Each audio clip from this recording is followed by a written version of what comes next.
His ownership on Sakshi and his dirty writings, దాని వరకు కొందరు నా అభిమానులు డెఫినెట్గా అతనికి ఒక మతం సపోర్ట్ ఉండుండొచ్చు. మీరు మతం అన్నారు కాబట్టి గుర్తొచ్చింది నాకు. అతనికి ఒక మతం సపోర్ట్ ఉండవచ్చు. నాకు సమాజంలో ఎంతోమంది నాకు సపోర్ట్ ఉన్నారు. వాళ్ళ మనోభావాలు ఏమన్నా ఈ తింగర రాతలు చూసి దెబ్బతింటాయేమో అని చెప్పి బాబు వరి కావద్దు. జరిగింది ఇది, నన్ను నేను డిఫెండ్ చేసుకోగలను. Absolutely no issue. I'm fighter. నువ్వు నన్ను చంపాలని చూసినా బయటపడ్డావు అంటారా? సో ఇలాంటి ఉడతూపులకి ఎవడో భయపడ్డావు. మళ్ళీ ఇంకో పబ్లిసిటీ, రఘురామకృష్ణరాజుని ఏకాకి చేసిన పార్టీ. మరి అసలు సంబంధం ఉందా?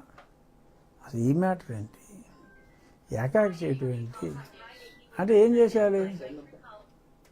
ఏం చేసేయాలి? పార్టీ రోడ్లు ఎక్కేయాలా? తెలుసు కదా అందరికీ, పెట్టింది నాన్ సెన్స్ అని తెలుసు. నా కేసు నేను పోరాడుకోగలనని తెలుసు. సో ఎ వారియర్కి ఎవడ మద్దతు అవసరం లేదురా. మద్దతు ఎవడైనా అడిగితే ఇస్తారు. అసలు నాకు అవసరమే లేదు, అక్కడ మ్యాటరే లేదు. నాకు దేనికి మద్దతు? జగన్మోహన్ రెడ్డి మీద పోరాటం నేను ఎవడ మద్దతు తీసుకుని మొదలెట్టానా? నేను మొదలెట్టినప్పుడు ఎవడన్నా రోడ్డు మీద ఉన్నాడా? ఇంట్లోనే ఉన్నారుగా అందరూ. 2020లో ఫిబ్రవరిలో మార్చిలో మొదలెట్టా పోరాటం. సరే అక్టోబర్లో ఇదిగో ఆజాన్ బాబుతో కేసు వేయించాడని చెప్పాను కదా. ఇంకా అప్పటి నుంచి అటాక్ ఇస్తానే ఉన్నాడు. ఇక్కడ ఎన్ని కేసులు పెట్టాడు నా మీద?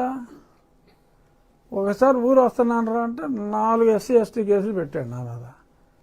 ఆ తరకు పోలీస్ స్టేషన్ ఆ బార్డర్లో ఒకటి, ఎవడో కెనడీ అంట నర్సాపురంలో ఒకటి, ఆల్మోస్ట్ ఎస్సీలతోనే క్రిస్టియన్స్తో పెట్టించి, చర్చి చెప్పావు కాబట్టి ఇవన్నీ గుర్తొచ్చినాయి. పెట్టించి ఇక్కడ ఒంట్లో ఒకటి పెట్టి ఎక్కడ పెడితే అక్కడ SC కేసులు ఏదో 4 పెట్టారు. SC కేసులు ఏంటి? సరే నేను మళ్ళీ అన్నిటి మీద స్టే తెచ్చుకుని మళ్ళీ వస్తున్నానంటే అక్కడ రంగరాజన్ ఉండేవాడు కదా అప్పుడు మంత్రి, తర్వాత తీసి దొబ్బారు.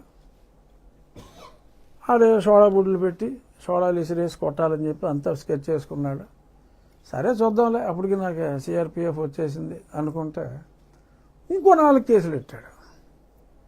లేదు అరెస్ట్కి. మళ్ళీ ఆ 4 కేసులకి మళ్ళీ కోర్టుకి వెళ్ళి దానికి మళ్ళీ స్టే తెచ్చుకుని ఇంకో 2 నెలలు పట్టింది. మళ్ళీ వస్తానంటే ఇంకో 4 ఎడతాడు. ఈ లీటర్ ఖర్చులు ఎందుకురా నాయన మనకి? అది ఏంటిది? హోల్ అది హోల్కి రకరకాల భాష ఉంటుంది. ఆ భాష నేను మాట్లాడకూడదు ఈ పొజిషన్లో. సో అర్థమైన వాడికి అర్థమైనంత. సో ఎందుకులే అని చెప్పి నేను రావడం కూడా మానేశాను. అంతా పోయించా వాడిని. నాకు వాటిని సపోర్ట్ ఉన్నాడు. అప్పుడు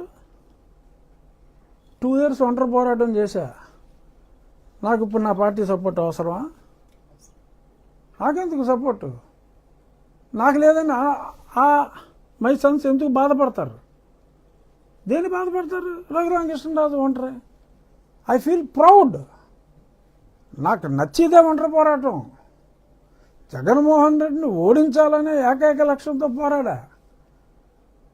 ఆ పోరాటంలో కొందరు కలిశారు. ఓకే, నేను రాజ్యాంగబద్ధ పదవిలో ఉన్నా, పదవుల్లో వాళ్ళు ఉన్నారు, ఫైన్. నాకు కావాల్సింది గౌరవం. నా గౌరవం ఇచ్చే పదవిలో నేనున్నా. No regrets for me. అధికారం కావాల్సిన వాళ్ళు అధికారంలో ఉన్నారు, గౌరవం కావాల్సిన వాళ్ళు గౌరవమైన పదవుల్లో ఉన్నారు.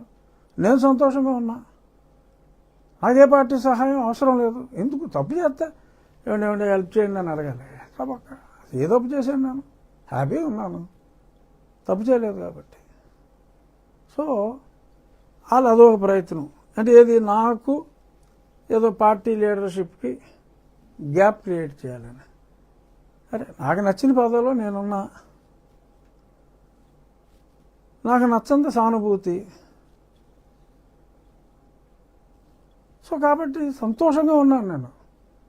మళ్ళీ ఆ ఉన్నమాద మీద పోరాటం నాకు ఎవరి సహాయం అవసరం లేకుండా నేను చేసుకుంటున్నానని. నన్ను హింసించారు అని చెప్పి ఎన్ని మీటింగుల్లో ఎంతమంది మాట్లాడారు? అదొక ఎలక్షన్ అంశం అన్న సంగతి మీకు తెలుసు కదా. 1.5 సంవత్సరం అయింది. ముందుకెళ్ళిందా కేసు? అయినా నేను బాధపడలేదు కదా, పోరాడుతున్నా. ఇగోరా సాక్ష్యాధారాలు, ఇన్ని ఎవిడెన్స్లు వచ్చిన తర్వాత కూడా ఇంకా మీరు చక్కబాజం చేస్తా కూర్చుంటారా అని అడుగుతున్నా. అంతే తప్ప నేను ఎవరి దగ్గరికి వెళ్ళి దీనంగా బతిమాలలేదా. ఎందుకంటే పోరాటం నా సహజ లక్షణం. కొడుపుంజుకోను అది. సంక్రాంతి పందుంగోడిలాగా పారిపోదు కదా పందుంగోడి. పోరాడుతుంది, అసలు దాన్ని చంపుద్ది లేకపోతే చేస్తుంది. చావుకి ఎదిరించే నేను జగన్మోహన్ రెడ్డితో పోరాడా. దాక్కున్న వాళ్ళు దాక్కున్నారు, అది వేరే విషయం. సో నాకెవడి సానుభూతి అవసరం లేదు, ఎందుకంటే నేను ఆశించలేదు కాబట్టి. ఇంకా హర్ట్ అవుతా ఎవడన్నా సానుభూతి చూపెడితే, నాకు అవసరం లేదు. నేను పెట్టిన కేసు సాక్ష్యాలు ఉన్నాయి, వీలైనంత త్వరగా న్యాయం చేస్తే పోలీసు వ్యవస్థ మీద, పరిపాలనా వ్యవస్థ మీద ప్రజలకు నమ్మకం పెరుగుతుంది. ప్రజలకు నమ్మకం పెరగకపోతే, ప్రజల నమ్మకాన్ని పోగొట్టుకుంటే భవిష్యత్తు కొంచెం కష్టం అవుతుంది. ప్రజలకు ఆ భరోసా ఇవ్వాలి అనేది నా ఉద్దేశం. తప్పకుండా ఈ ప్రభుత్వం, ఎందుకంటే నేను బయట ఉన్నాను, నేను ప్రభుత్వంలో లేను, సో కాబట్టి చెప్పాను, తప్పకుండా ఈ ప్రభుత్వం ఆ విషయంలో భరోసా ఇస్తుంది అన్న విశ్వాసం నాకుంది. పోలీసు ఉన్నతాధికారి ప్రత్యక్షంగా మీడియా పరంగా ఆయన వీడియో రిలీజ్ చేస్తున్నారు. మరి దాన్ని ఇప్పటి వరకు ప్రభుత్వం అలా రిలీజ్ చేయకూడదని ఆర్డర్ ఇవ్వకుండా సామెతలు ఊరికే రావమ్మా. ఇప్పుడు చాలా మాట్లాడారు, అందరికీ తెలిసినయే. సామెతలు ఊరికే రావు. ఏ సామెత ఎవరన్నా చెప్పగలరా? పిల్లి గుడ్డిదైతే ఊహించుకోవా, నువ్వు ఎత్తు చూపెట్టాలటి. సో సామెతలు ఊరికే రావు. డెఫినెట్గా అలాగని చూస్తూ ఊరుకోదు ఏ ప్రభుత్వం. నియంత్రించలేదు కదా సార్ ఇప్పటి వరకు మీ మీద ఆరోపణలు. శిశుపాలుడు 100 తప్పులు చేస్తే గాని శ్రీకృష్ణుడు శిశుపాలుని సంహరించలేదయా. ఎందుకంటే శిశుపాలుడి తల్లికి శ్రీకృష్ణుడు మాటిచ్చాడు, అరే 100 తప్పుల వరకు షోకారా అని. అలాగా ఒక్కొక్కడికి ఒక్కొక్క సాచురేషన్ పాయింట్ ఉంటుంది. ఆ సాచురేషన్ పాయింట్ ఇంకా రాలేదేమో మా ప్రభుత్వానికి. చూద్దాం. ఎందుకంటే that is the administrative capability of the governance or the government. So చేయకపోతే ఏమవుతుంది? నాకేమైనా నష్టం ఉందా వ్యక్తిగతంగా? మీ ఇమేజ్ ని బేస్ చేస్తూ మాట్లాడారు కాదు. మీరు మరి అత్యున్నత పదవిలో ఉన్నారు, రాష్ట్ర పోలీస్ శాఖ దాన్ని నియంత్రించట్లేదంటే